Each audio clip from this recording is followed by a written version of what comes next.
Quite place एक horror movie है। First scene में एक वीरान जगह दिखाई जाती है जो कि एक मार्केट प्लेस है और हल्की हल्की हवा चल रही होती है। अंदर मार्केट में हर चीज बिखरी होती है और वहाँ कोई नहीं होता। फिर एक फैमिली के मेंबर्स आहिस्ता आहिस्ता सामने आने लगते हैं। जैसा कि एक बच्चा भागता हुआ दिखाया जाता है जो कि इस फैमिली का छोटा बेटा होता है, और वहीं दूसरी साइड पर एक लड़की नंगे पांव चल रही होती है जिसका नाम रैगन होता है और वो डेफ होती है।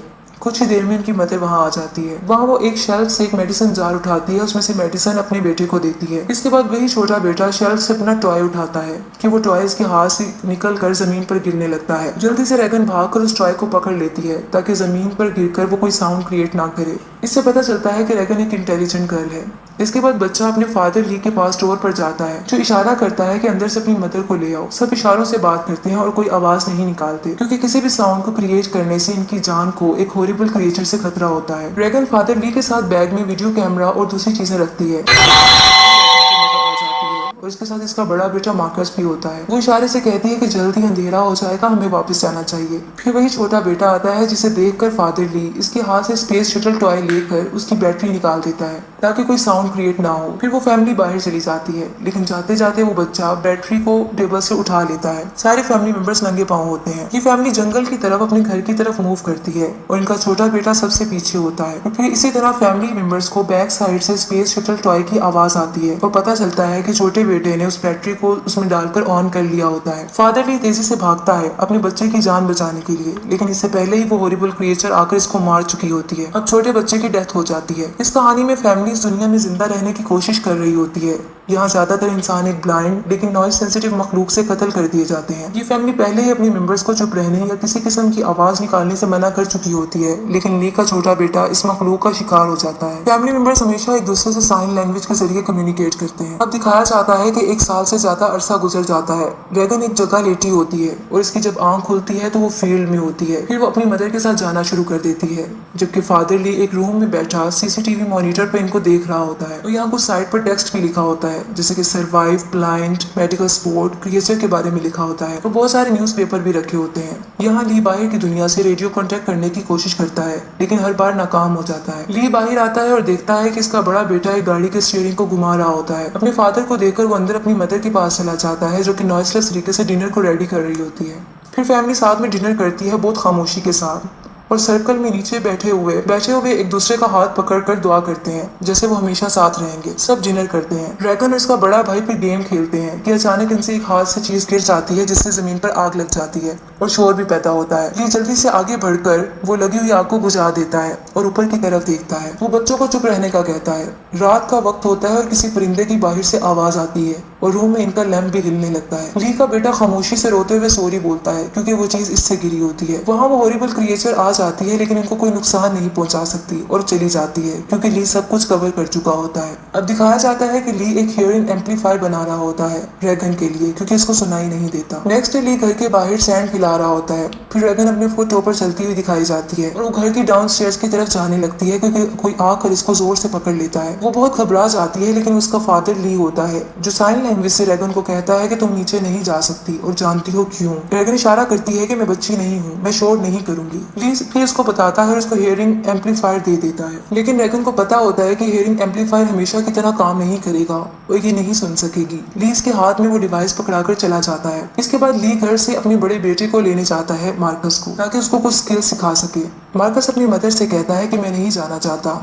हकीकत में वो उस हॉरिबल क्रिएचर से डरा हुआ होता है, लेकिन इसकी मदर इसको साइन लैंग्वेज के जरिए यकीन दिलाती है कि तुम्हारा फादर तुम्हारी हमेशा हिफाजत करेगा और ये जरूरी है कि तुम ये चीजें सीखो। वो सिर्फ तुम्हें ये काबिल बनाना चाहता है कि तुम अपनी केयर खुद कर सको और मेरा भी ख्याल कर सको जब मैं बूढ़ी हो जाऊंगी और जब मेरे दांत नहीं होंगे। फिर वो स्माइल करती है जिससे मार्कस रिलैक्स हो जाता है और स्माइल करके बाहर चला जाता है। फिर वहाँ रैगन आती है और इशारे से कहती है मैं भी जाऊंगी, लेकिन ली घर में रहकर अपनी माँ की मदद करने का इशारा करता है। रैगन जाने का इंसिस्ट करती है, लेकिन ना ले जाने पर वो नाराज हो जाती है। गुस्से में वो घर आती है और अपनी हियरिंग एम्पलीफायर को सेट करने लगती है, सिर्फ ये देखने के लिए कि वो वर्क कर रहा है कि नहीं। रैगन को अपने छोटे भाई की याद आती है जिससे इस हॉरिबल क्रिएचर ने मार दिया होता है।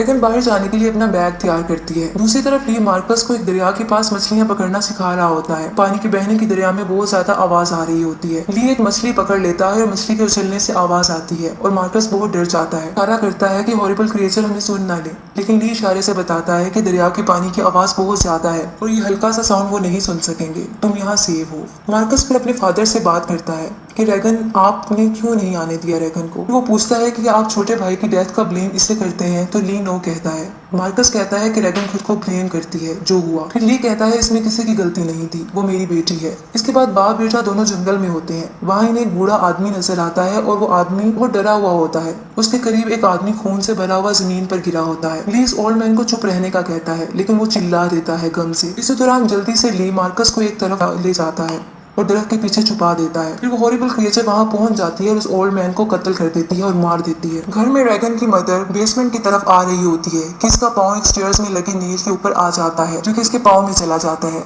जिससे इसे बहुत ज्यादा दर्द होता है। वो हाथ में पकड़ा हुआ ग्लास फ्रेम छोड़ देती है और वो जमीन पर गिर जाता है, जिससे साउंड क्रिएट होता है। फिर वो जल्दी से अपना पाँव नील से निकाल कर नीचे आती है और रेड सिग्नल्स को जला देती है, क्योंकि इसे पता होता है कि वो हॉरिबल क्रिएचर साउंड से अलर्ट हो गई है। इस बेसमेंट से ऊपर वो खौफनाक मखलूक उसे नजर आ जाती है। वो बहुत घबरा जाती है लेकिन खामोश रहती है। वो रो रही होती है लेकिन कोई आवाज नहीं निकालती। इस खौफनाक क्रिएचर की आवाजें मुसलसल आ रही होती हैं। जब ली और मार्कस अपने घर की तरफ आते हैं तो घर रेड लाइट में होता है, जिससे समझ आ जाती है कि रेगन की मदर बहुत ज्यादा खतरे में है। वो खौफनाक क्रिएचर इसे ढूंढ रही होती है और अपनी साउंड सेंसेस को यूज कर रही होती है कि अचानक से अलार्म बेल बजती है और वो खौफनाक मखलूक वहां बढ़ती है। घर से बाहर ली मार्कस को टॉर्च और रॉकेट देता है और इसे आगे जाने का इशारा करता है और कहता है कि मुझे तुम्हारी जरूरत है, तुम साउंड क्रिएट करो जो कि लाउडर हो, तुम्हारी माँ को भी तुम्हारी जरूरत है। मार्कस बहुत ज्यादा डरा हुआ होता है लेकिन मान जाता है। वो हॉरिबल क्रिएचर अभी भी घर में ही होती है। मार्कस जल्दी से जाकर घर के बाहर रॉकेट को चला देता है, जिससे एक फायर वर्क होता है और बहुत ज्यादा लाउडनेस होती है और साउंड क्रिएट होता है। ये क्रिएचर इस साउंड को सुनकर उसकी तरफ मूव करती है। अंदर ली अपनी गन लेकर चला जाता है और अपनी वाइफ के पास पहुंच जाता है। वो देखता है कि इसकी जान बच गई है, लेकिन इसके हाथ में एक न्यू बॉर्न बेबी होता है। मार्कस अभी घर से बाहर ही होता है, लेकिन मार्कस जल्दी से भागने लगता है। उसे ऐसा लगता है कि हॉरिबल क्रिएचर इसका पीछा करती है और वो फील्ड में से गुजरता है। अंधेरे में वहाँ रेगन पहुंच जाती है और उसे मार्कस की टॉर्च पड़ी हुई नजर आती है। इसी दौरान वो खौफनाक मखलूक रेगन के पीछे आकर खड़ी हो जाती है। रेगन अपने एम्पलीफायर से साउंड सुनने की कोशिश कर रही होती है, लेकिन उसको सिर्फ विसल की आवाज आ रही होती है। उस तरह वो क्रिएचर भी सुनने की कोशिश कर रही होती है साउंड, लेकिन नहीं सुन पाती। इसके बाद वो क्रिएचर वहां से चली जाती है। अब रेगन वहां पड़ी टॉर्च की तरफ बढ़ती है और उठाने लगती है तो इसका हाथ कोई पकड़ लेता है। वो बहुत डर जाती है, लेकिन वो मार्कस होता है। दोनों बहन भाई गले लग जाते हैं। घर के अंदर रेगन की मदर ठीक होती है, जबकि न्यू बॉर्न बेबी को ऑक्सीजन मास्क लगाकर साउंड प्रूफ बॉक्स में बंद कर दिया जाता है। रेगन की मदर मार्कस के बारे में पूछती है और ली बताता है कि मार्कस जहाँ रॉकेट चलाया था वहाँ होगा और वो सही है। जबकि रेगन की माँ कहती है कि रेगन समझदार है, वो खुद को खुद सेव कर रख सकती है। फिर वो ली को कहती है कि मुझसे वादा करो तो मेरे बच्चों की हिफाजत करोगे। फिर ली बाहर चला जाता है। अब घर में रेगन की मदर अकेली होती है, क्योंकि ली बाहर जा चुका होता है। थोड़ा वक्त गुजर जाता है, उसके साथ उसका बेबी भी होता है। पानी का पाइप फिर दिखाया जाता है कि टूट गया है और बेसमेंट में पानी आने लगता है। फिर ये दिखाया जाता है कि रेगन अपने बेबी के साथ वहीं होती है कि अचानक से वहाँ वो हॉरिबल क्रिएचर पहुंच जाती है और वो पानी में होती है, जो कि साउंड को डिटेक्ट कर रही होती है। वो क्रिएचर रेगन की मदर के सामने होती है, जिससे रेगन की मदर बहुत ज्यादा डर जाती है, लेकिन मुंह से एक लफ्ज भी नहीं निकाल सकती। और उसे ये भी डर होता है कि बेबी रोने ना लग जाए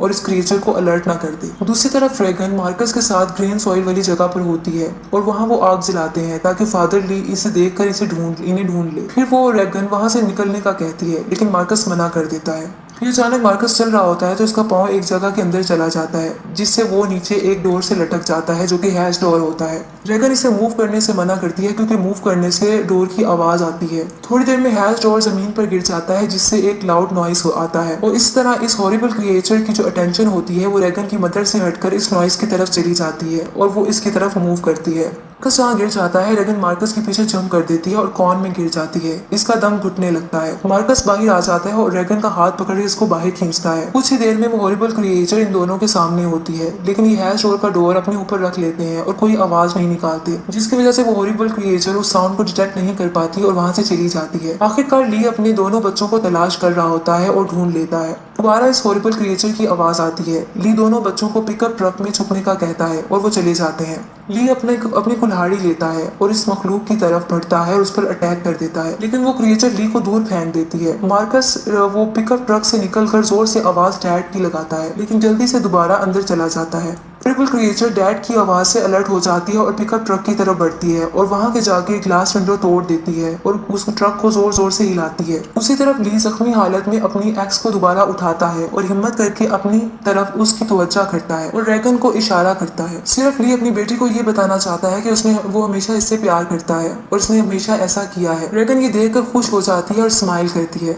रैगन की मदर सीसीटीवी मॉनिटर से ये सब कुछ देख रही होती है। अचानक से ली जोर से चिल्लाता है। वो खौफनाक मखलूक बच्चों के पिकअप ट्रक को छोड़कर ली की तरफ तेजी से बढ़ती है और ली को जान से मार देती है। इस तरह ली अपनी फैमिली की जिंदगियों को बचा लेता है और अपनी जान को कुर्बान कर देता है। फिर दिखाया जाता है कि रैगन और मार्कस की मदर मॉर्निंग में हाथ में गन लिए हुए बच्चों को घर के अंदर ले आती है और रैगन सीसीटीवी मॉनिटर्स वाली जगह पर जाती है और वहां जाकर उसे अपने फादर की याद आती है और वो रोने लग जाती है कि मदर भी रैगन के पास आकर रोने लग जाती है। न्यू बॉर्न बेबी मार्कस के हाथ में होता है। अचानक से लैंप हिलने लगता है और वो हॉरिबल क्रिएचर दोबारा घर में इनके सामने आ जाती है। रैगन की मदर इस पर गन पॉइंट करती है। कोई आवाज नहीं निकालता, मुकम्मल खामोशी होती है, लेकिन रेडियो कनेक्टिविटी की आवाजों से ये क्रिएचर इसकी तरफ अलर्ट हो जाती है और वो से मॉनिटर्स को तोड़ देती है। रैगन की नजर इसके फादर के लिखे हुए टेक्स्ट पर पड़ती है जहाँ लिखा होता है व्हाट इज अ वीकनेस। ये इस क्रिएचर के बारे में लिखा होता है। रैगन को अभी भी अपनी हियरिंग एम्पलीफायर से विसल की आवाज आ रही होती है। वो देखती है कि वो हॉरिबल क्रिएचर तड़पना शुरू हो गई है। यहाँ से पता चलता है कि एक तेज सीटी की आवाज इसकी वीकनेस है जिससे वो भागती है। रैगन इसको माइक्रोफोन में डाल देती है जिससे वो खौफनाक मखलूक भागने लगती है और वो हॉरिबल क्रिएचर भाग जाती है। कुछ ही देर में दोबारा घर के अंदर वापस आ जाती है, लेकिन रैगन की मदर इस पर गन को फायर कर देती है जो इसके मुंह पर जाकर लगती है और वो क्रिएचर जमीन पर गिर जाती है और मर जाती है। फिर रैगन और उसकी माँ सीसीटीवी मॉनिटर से देखते हैं कि अभी भी बाहर क्रिएचर वो वाली होती हैं। हॉरिबल क्रिएचर बाहर भाग रही होती हैं। रैगन की मदर ऐसा इशारा करती है और स्माइल देती है, गन को सीधा कर लेती है, लेकिन दोबारा माइक्रोफोन में वो एम्पलीफायर सेट कर देती है। इससे जाहिर होता है कि रैगन को इनकी वीकनेस का पता चल जाता है जिससे इनकी जान बच जाती है।